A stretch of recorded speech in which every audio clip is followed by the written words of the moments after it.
Today I'm going to try and polish my car for the first time. Let's see how it goes.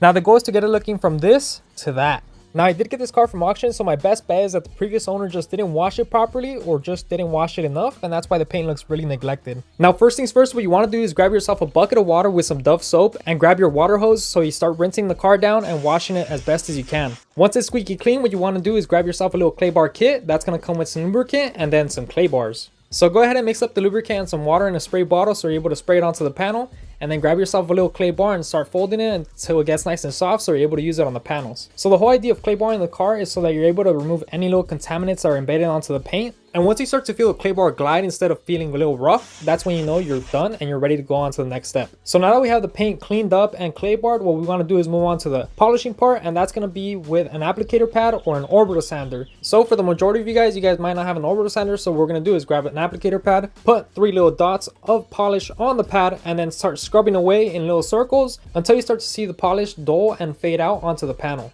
Now you want to be quick and start buffing out all the polish off of the panel so that it doesn't dry on you and it gets hard, because in that case it's going to be really tough to get it off. Now this is a little side-by-side comparison. Now the paint isn't exactly perfect, but it definitely looks a lot better than before, and that's what we're going for. Now apart from it looking a lot better, it's also sounding a lot better. It doesn't sound as raspy or sound as grainy as before. I also went ahead and took a little side-by-side comparison of the driver's side door. It's looking a lot more crispy and nice after the polish. And with that, we have the whole car polished up, looking nice and clean. Now there are a couple of scratches I have to get to after this, but for the time being, we're going to leave it like this. If you guys have any comments or tips, leave them in the comments below. Thank you guys for watching. Peace out.